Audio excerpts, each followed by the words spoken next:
Hello. Let's make sure I'm using the right audio. And I am. Ugh. Okay. I forget that Seeking Sister Wife has a smaller audience than Love is Blind. I was like, why aren't people joining? It was because it's going to be an intimate few. Hello, Tracy Young. Hello, Glenda. Share that yummy meal. Girl, I just finished scarfing it down. That's exactly what I was doing. I was eating that yummy meal. Hi Tracy, Chrissy Sunshine, moi. Hi Stanley. Hello. How are you? Okay. My back hurts. My neck hurts. My neck, my back, my. You might have does, you might have, but so what? Get on your knees. A thug like me knows and scream. Thug misses know what I mean. Okay. Okay.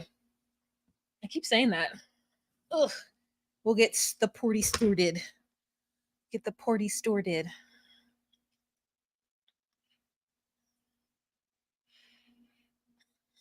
No. Wrong one. Just call me Wa. That one? Seeking Sister Wa. Okay. 14 people. We'll start at 9. It's in my head. Okay. Oh my God, Pelly.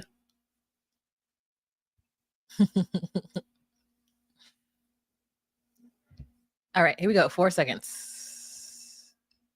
Hey guys, it's Wahima, but just call me Wah. Melanated.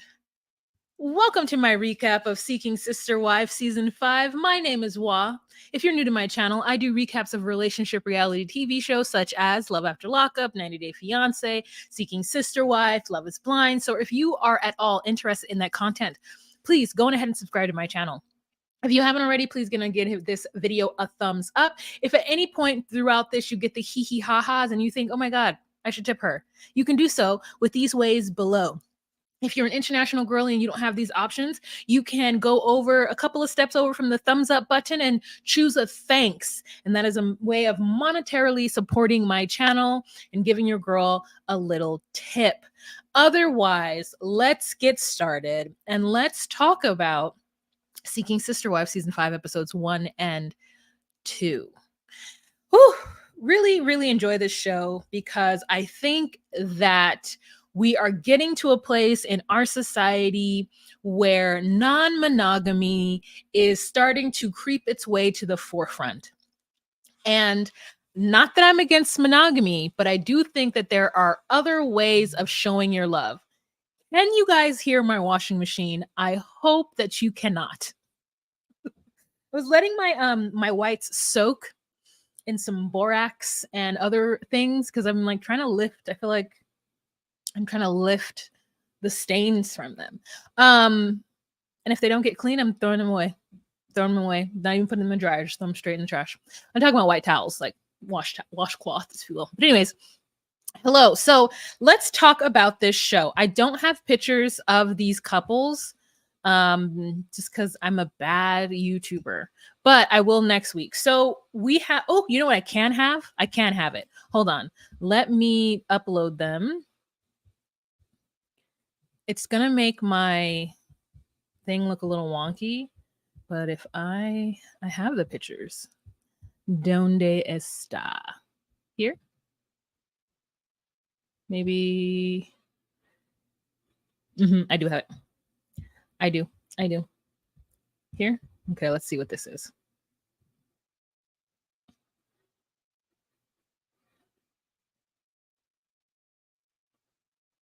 Nope, wrong people.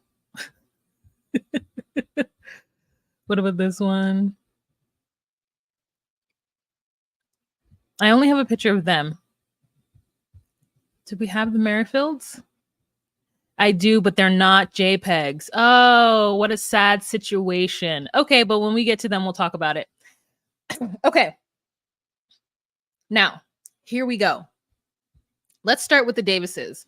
So if you recall the Davises from last season, that's Nick, the jobless Negro, and his 3 white women. Okay. So Nick is a black man who doesn't have a job but has a high sex drive, and he stays at home self-learning through various periodicals such as the Encyclopedia Britannica and online news outlets. Okay, he is self-learning. Then we've got his first wife, April. April and him do not have a biological child together, but they do have a child that April had before they got together. Now, April met a woman named Jessica at her job and somehow introduced Jennifer to Nick and proposed to her a possibility of becoming a second wife for Nick.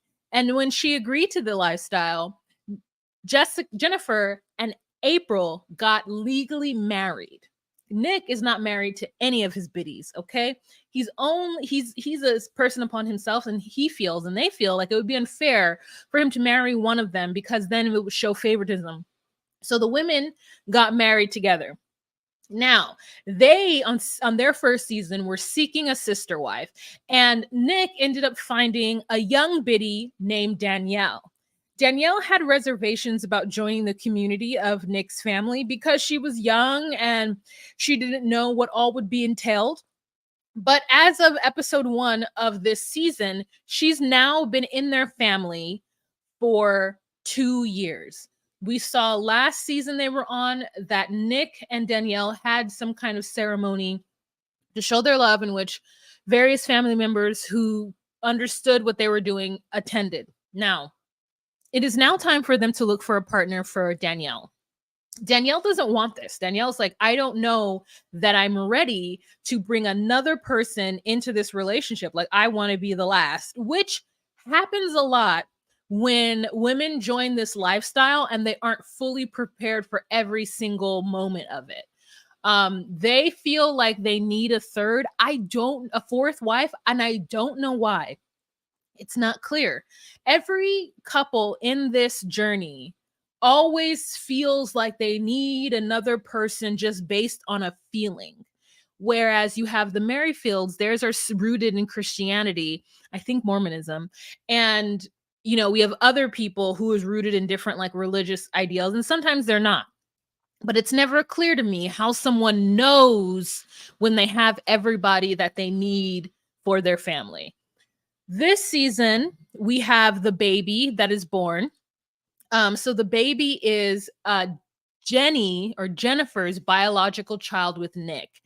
That baby is a year old, almost a year, and her name is Vera. So they take the baby Vera to the toy store as a family unit to buy her something for her birthday. Nick is very interested in math games because Nick is a stay-at-home dad. He takes care of Vera all the day long, and he wants to be able to teach her how to learn and all these things. He's very interested in her child development, which, I'm not here to shade that because I like it for him. At least he's actually doing something as opposed to just staying home, not cooking and cleaning, because that was the drama from last season, is that one of them will come home and then cook. He would not have food ready, which is like wild. So he's doing that. And now it seems like he's cooking. We saw in this episode. He does say that he prepares for the role. So he fully has on a suit and tie with some kind of like emblem on top of the tie that shows that he's like decked out, man. He really likes an old-fashioned like style of dress that none of us agree with. It doesn't look good on him. And then Nikes, that's what he likes. Or sometimes skater shoes. It's all very odd. It's all very all over the place, this man's fashion. Okay. So he says that he doesn't feel the need to go out and work because there's enough people in their family going out and earning a living. He wants to be the person in their life who's enjoying life and having a full life experience without the ball and chain of a 401k. So The clerk who's at the toy store learns of their dynamics, and he's like, "Oh, I love it. I have a big family, or it's fine by me." But there's always that scene in these shows where they go out in public and then they shock someone who's agreed to be on camera who works in retail or whatever activity that they're doing. Maybe they're going out to eat. And so we have that moment where that guy was like, "Nope, old news. Okay, this is Colorado. We get them we get all kinds of them here." So they all love the fact, especially Jennifer, that she has a village to help her raise her daughter, Vera. In fact, Vera calls all of them mommy, and she likes that. So recently they've purchased an Alaskan bed. You know how there's California King? Well, there's also Alaskan. I think there's like a Wyoming bed, and I wouldn't be surprised if Texas was like, get us in here. So these are all different sizes of bed. There's twin, there's full, there's no, I think there's single too. Like I think in Britain they have like something called single. I'm not sure. Which is longer than a normal twin. Or maybe that's twin XL. I'm not sure. But twin, single, full, queen, king, California King, I think Wyoming, and then Alaska. And I don't know if there's a Texas, but Google it. I have done so, and it's very interesting. So they get this big ass bed, and they all need to participate in changing the sheets because it's so big. Now, I have a question. Where you can find these sheets, I can only imagine is online. Because when I've gone to Macy's home, there are no Alaskan or Wyoming size bed sheets. So it's unfortunate that they're not getting the cream of the crop. I mean, they might be, but I don't know how. So anyways, they're doing that, and they keep talking about getting another wife. Now, Danielle does not want this. You could see it all over her face. She's very uncomfortable with the talk of them getting another wife. And so in their minds, they're like, well, maybe Danielle needs to think about what it is that she really wants, and maybe being in this family is not right for her. But I don't know if anybody's had that conversation with Danielle. So anyways, we find out in the latter part of their segment that, oh wait, let's see, go to episode 2. Where's episode 2 the Davis is? Yes. So anyways, they find out when Jessica gets home from work that Danielle has gone. Nick says that he's downstairs and he hears a lot of ruckus things moving around. So he comes upstairs and he notices that the plants are gone. All the plants that are in the windows of the house. And he's like, hey, Danielle, what's happening with your plants? And he sees her go outside. She comes back in and she's like, I'm leaving. I got an apartment and I'm moving out. And he's just like, I guess so taken aback that he doesn't ask her why, what's going on. He doesn't confront her at all. He's just like, I guess, we'll always love you and we wish you the best. And she leaves. So Jennifer comes home and he tells this story to Jennifer. And Jennifer's like, she didn't even text me. She didn't say bye to any of us. It's like, it feels like she left because she didn't want anyone to try to convince her not to come. So the ladies are very upset. They're all crying. April has texted her. She responds with, I'm going to miss you guys. I miss you. I love you guys very much, but this isn't working for me. And all I can think about is that now I don't think that these people have bullied her at all, but I think that they were having the conversation around her. And it feels like, and you guys tell me, it just feels like from what was shown to us that they didn't respect the fact that she wasn't ready. I don't know why they feel like they need another person now. Can you not wait? And I know they mentioned that it takes a while to find somebody, so they have to get going. But I never understand it when they don't wait for the one who has trepidation about getting the new person to no longer have that trepidation. I mean, I think at some point you can put a time limit on it, but like, what's the rush in going now to find this next person or waiting a year? Like, what is it that this new person is supposed to bring to the equation that's so necessary that you could possibly alienate the one that doesn't want it to happen? That's my question. And so we know that Danielle ends up coming back because there are some next time on and some like flashes that they have of the season that show her having conversations with them. So she does come back and explain herself, but she literally just like bounced without saying bye to anybody except for Nick. And Nick, who is the head of the household, doesn't have all the information. It seems very weird. It seems weird that he wouldn't be like, whoa, whoa, whoa, don't leave this way. Talk to the girls before you leave. Like, I get you have your own place and you want to go. But, like, as a member of our family, we've got kids. There's Vera. You didn't say bye to Vera, who you've known your entire life. Like, she's going to wonder what's happening. And, this is, you can't just like leave. You can, but like, it's not conducive to our family structure for you to just leave in this manner. And so he doesn't have any information for any of them. And it's very sad. And they're all very shocked. So there's that. Now we've got the Merrifields. Now we know them. Good old Merrifield. We have got Danielle and Garrick. Garrick, Garrick. I don't know what to say. I don't know what to say about Garrick. But anyways, let me go stop my washer. Can you guys hear it? Because I'm very distracted. Let me know if you hear it before I get up and leave. Can you hear my washer?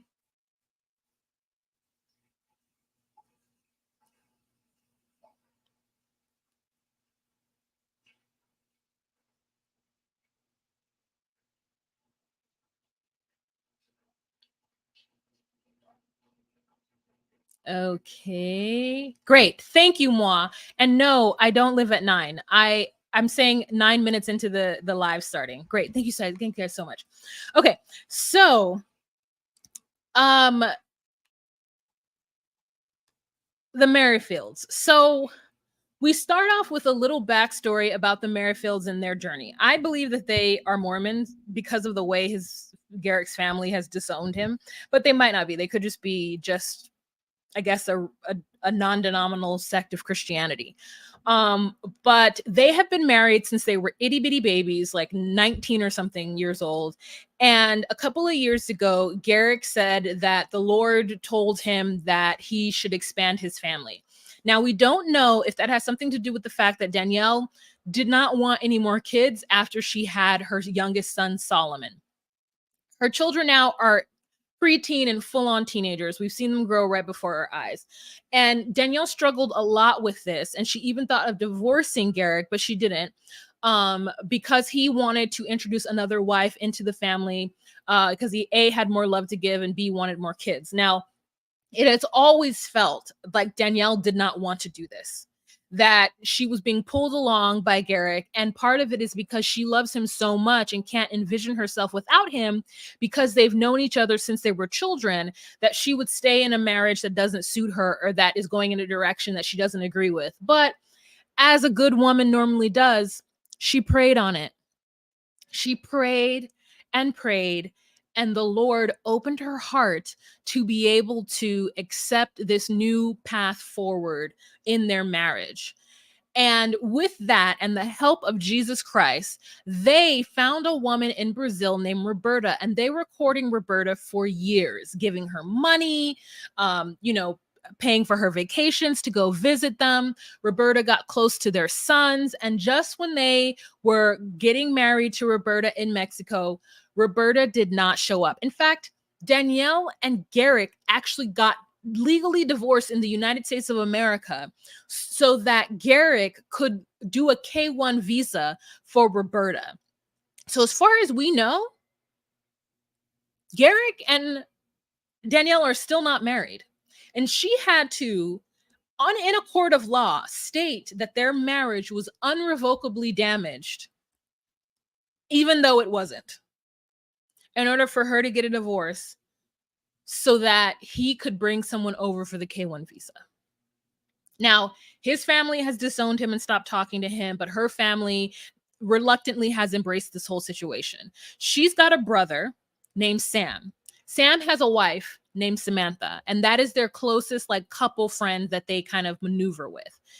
And they now, in episode 1 of this season, have to tell Sam and Samantha that they found a new girl.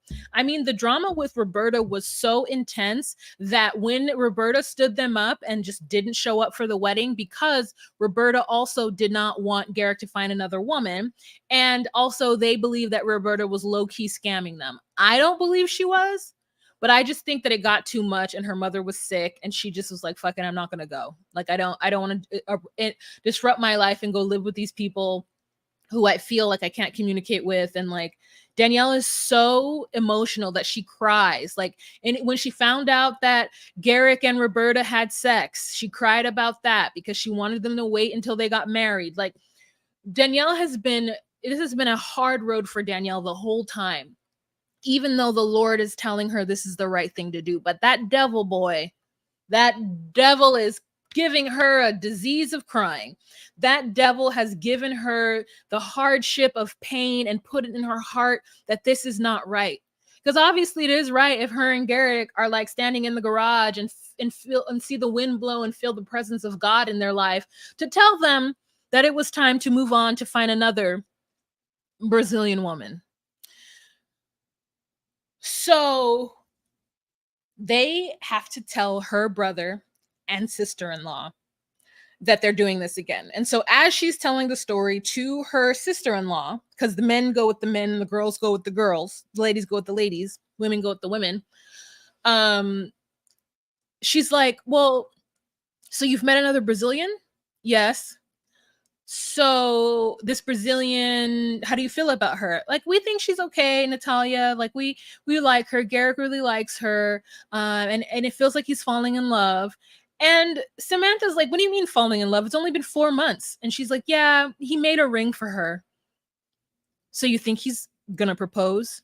"I mean, yeah, I think he might propose." After 4 bloody months. 4 months of talking to this new Roberta, they feel like they're ready. So cut to Sam and Garrick talking, because they own a company together where they build homes in Colorado. So he's like on a machine, like doing something or whatever for that passion of theirs. And then he's like, "Yeah, so don't hurt your sister. Don't hurt your sister. Don't hurt my sister." And he's like, "I didn't hurt your sister. That was Roberta." And Sam is like, "You absolutely did. You absolutely did hurt my sister. Why are you jumping right into this? Why are you doing this?" And he's like, "Well, God said that this is what we needed to do. So this is what we're going to do."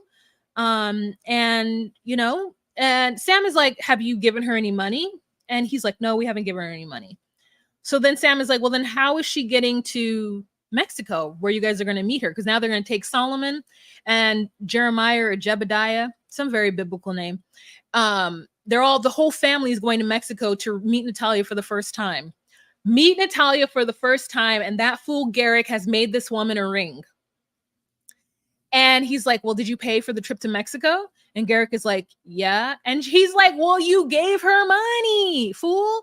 So Natalia and her mother are going to Mexico to meet Garrick and his family for the first time. And it feels like the same situation. Yes, it is, Hannah.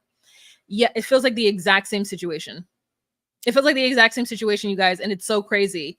And we find out when they go to Mexico that Natalia all of a sudden has visa issues, and they won't allow her to board the plane because she didn't actually get a visa to go to Mexico. Apparently, the Mexican government has cracked down on Brazilian travel. And they're searching online, but they can't find any evidence that this is true.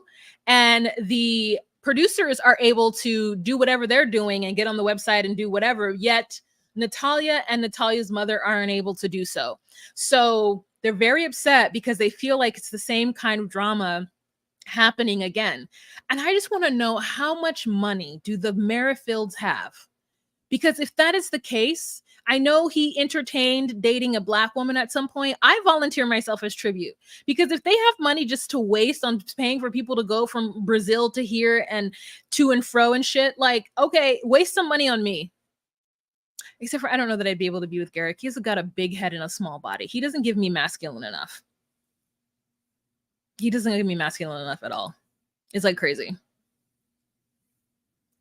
All right. So let's move on. Next, we got the Salahuddins. Now, this is very interesting because I wanted, this is not 90 Day Fiance, but if you have been on the Matt Sharp, train, you know that they do infuse quite a bit of Islam or Islam. Oh my God, I hated it. When he called it Islam, I just wanted to jump through the TV and slap him. I get it. You can say it however you want. I'm not a practicing person of the faith, but like, Jesus Christ, can you just say Islam? Anyways, so Islam, as the Daddy Salahuddin would say, I can't recall their names, but he was raised Muslim. It feels as though his mother is no longer Muslim because she had them titties out. But I don't want to judge. You don't have to dress modestly if you don't want to. So they're Muslim, and him and his wife, I assume that she was a practicing Muslim as well. Oh, they are. Sorry. We see them pray where she puts on like a modest dress before going to prayer. They do their wudu and then go to prayer together. So they're practicing Muslims, and she is the one who said, hey, I think you should get another wife. It's not clear why.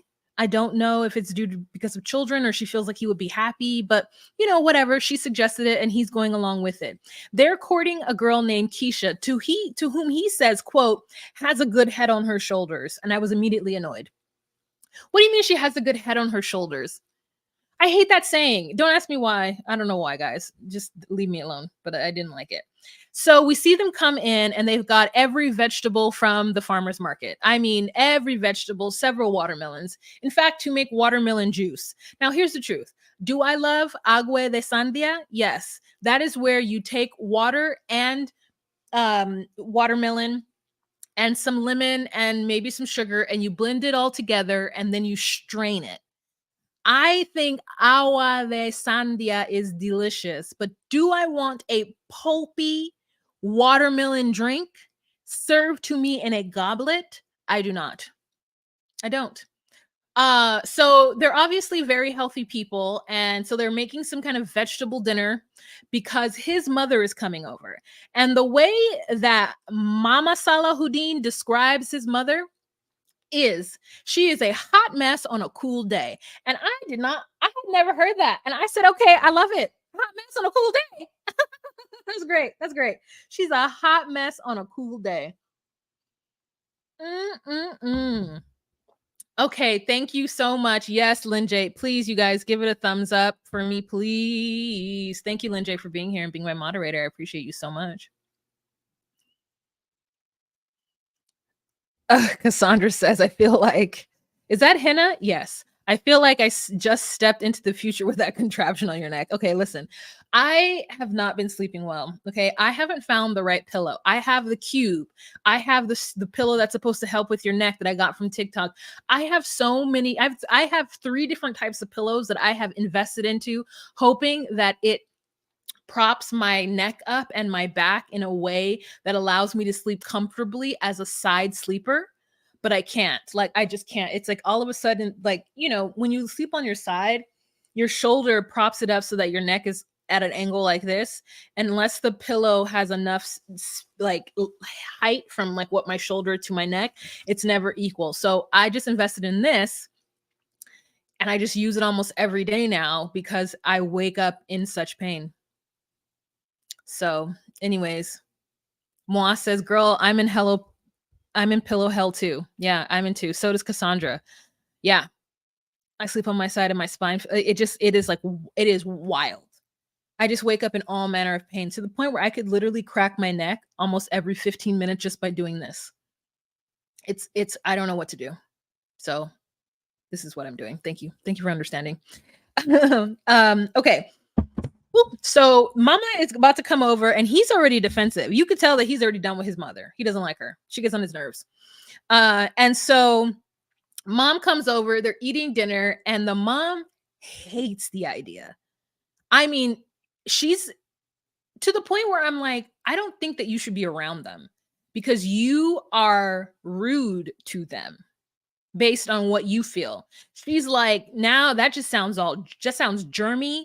It's almost as if this mother doesn't know that men cheat or that people cheat, women cheat.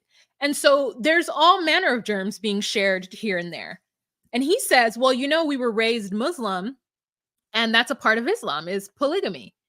And she's like, yeah, I guess it's one part of Islam that I don't agree with, right? Because there are, certain countries, Muslim countries, that allow for plural wives. Now, Mama Huladin, not the mother, but his wife, she says that the practice of it is a part of the culture, and it's something that she wanted because she likes the idea of a big family. And so she says that when he talks about, dating outside, he lights up, and she likes that for him. Listen, I'm here for support. I support it. If you like it, I love it. Like I think that if you want to do what you got to do to keep your love life and your family healthy by allowing your husband to have another, especially if he has a high sex drive and you can't do it all the time, girl, I see. Do what you got to do for you. That's personally how I feel. So the mother, though, she hates it, and she talks about her son a little bit like he's a dog. And he, to the point, is getting frustrated at this dinner table. Like, I didn't even ask you. Like, I wanted to tell you that this is happening so that you wouldn't be surprised when we brought Keisha over. And her response is, Keisha, what she look like? And I say, what the hell does that matter? Something wrong with that mama. Something is definitely wrong with her. And I don't think that she's practicing anymore because her titties was out. She thinks that her son is doing too much, and that if they want a big family, they should just get a dog. And then he's like, you're being really closed-minded. And she's like, I'm not closed-minded because I'm sitting here. If I were closed-minded, I wouldn't be here at all. And then she says, you need to calm your little butt down. Calm him down. He's a grown-ass man. So when she finds out that they met Keisha online, she's like, oh Lord. And I said, okay, now she's somebody who thinks that meeting someone online is like suspicious. Okay, girl. Yeah, you can't talk to her about anything, because if you're still at a spot where you feel like meeting somebody online is weird or suspicious, you're living in another decade. Okay. And that's fine. You can live in another decade, but it's not. It is the way people do things now. It's no different than meeting somebody in the bar, and oftentimes it can be safer. So she wants to know if they're going to stay in separate quarters, like what the bedroom situation is going to be like. And I said, you don't even want them to start dating this person. So why you need to know how they're going to have sex? I don't like it. I don't like it at all. So let's move on to Ashley and Shane Sherwood. We've got a new couple. So we've got the Sherwoods, and they met each other through an axe throwing competition. And the wife, Ashley, she does not feel like monogamy is the way to go for her. And they met each other, they fell in love, they got married, and they had a child all within like a year, 2 years, 3 years span. So they met September of 21, got married September of 22, had a baby September of 23, like something like that. And she's currently 6 months pregnant now. So they've been full speed ahead with their relationship since they got together.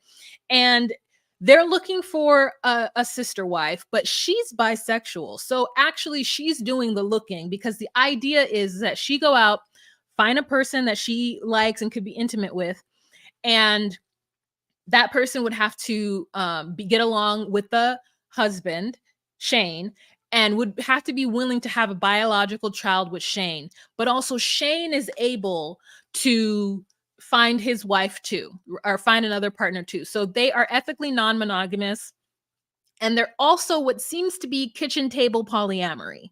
So it's two things kind of mixed together because of how everybody is like, working with each other.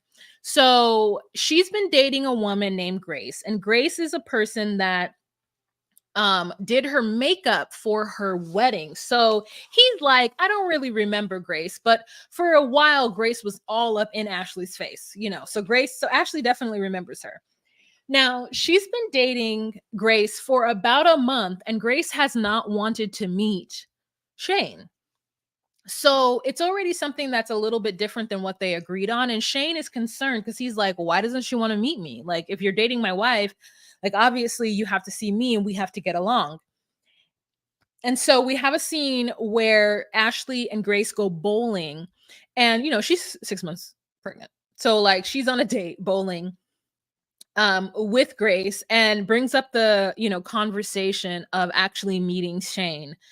And so, it's at this point, I think Ashley doesn't necessarily put her foot down, but the camera crews are here. And so Grace needs to meet Shane, basically. And so we learn very little about Grace in this moment, except for the fact that she has chosen to put her eyebrows on 15 shades lighter than her hair. It's very confusing. And then it's always like weird. You know how when someone's like, I'm a makeup artist, and then you see their makeup and you're like, it was one of those moments for me personally.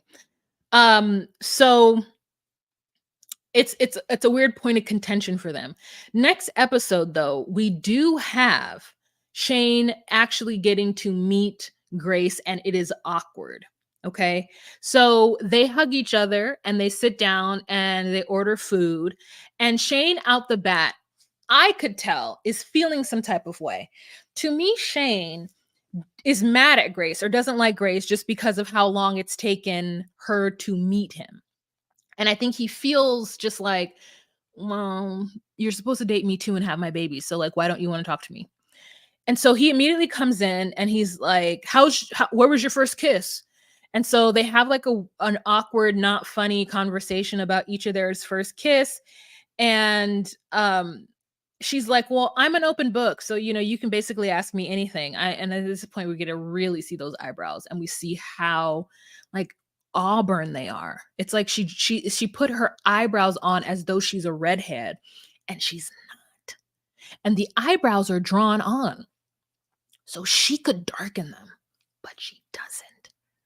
And that is where the concern lies. That is where the concern lies. My personal opinion is some eyebrows. So the person comes over and is like, what do you want to eat? And Ashley orders gnocchi. She orders anything that's vegan, gluten, and soy free. And I said, oh, get out of here. It's too much. And he orders the tri-tip. So this is already just, vegan, no gluten, and soy free. And then he's just full meat. Now, don't get me wrong. You could eat meat and be gluten-free and just have an allergy to it. You can be a meat eater and not want soy. But it's just so funny that that's just like, oh, they are two different people. And so he finds it as a red flag that she doesn't want to meet him. So that's why, to me, he comes in a little on the offensive. So he feels cast aside. He feels like Grace is low-key trying to steal Ashley. And he loves Ashley. He thinks Ashley's hot. She's already having two of his babies. They've had, conversation ad nauseum about how they're going to be non-ethically monogamous. I can only imagine they're all on so many different websites trying to figure out how they can do this. So he's like, you're not doing what you're supposed to do. Like, in this community, we are supposed to be wanting to meet each other and do whatever. But Grace is just exploring her bisexuality at this time in her life, I believe. It doesn't seem to me like she's been, around the carousel enough times. Grace normally says that she doesn't care if people don't like her or not, but because there's some kind of something at stake in this situation, she is going to do her best to be on his good side. So Shane asks her, what does she do?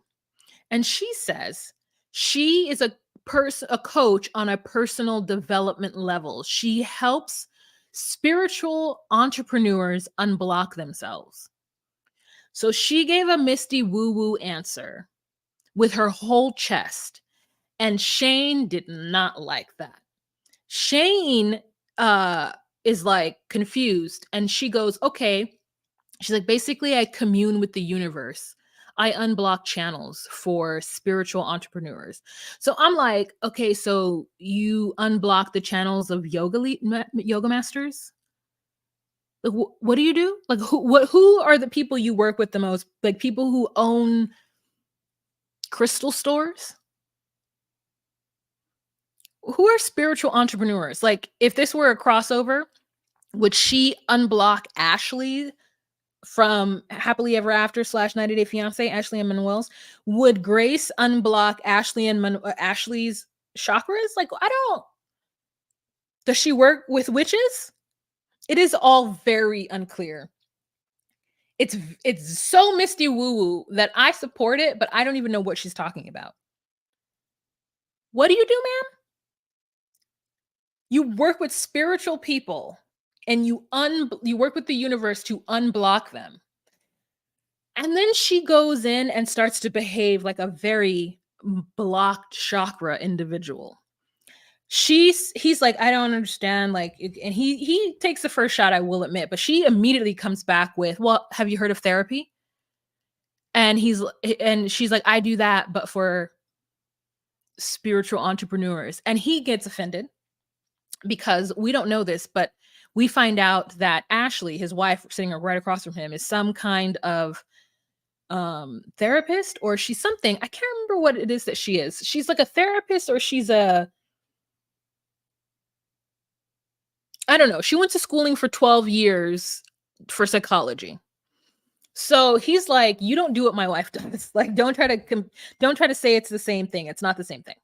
It's not the same thing at all. And so it's very like a contentious point. She feels offended. He feels like she's thinking that she's so big and bad, and that he says something about it, that she's full of herself. And I was like, she's just defending herself because you just sat across from her and told her that you don't, not only you do not believe in what she's talking about, that basically you don't believe in her entire, thank you, that you don't believe in her entire like lifestyle. And she's confused, Grace, because she's like, Ashley knows what I do, and Ashley supports me. So why is Shane like giving me such a hard time about it? And so she's like, well, obviously you don't know what like you obviously don't know what a therapist does, and it's clear that you've never had therapy. And it's like, oh, shots fired. uh so it is just so crazy. And so then afterward, Grace just leaves and she's like, this is not right. I'm not feeling this.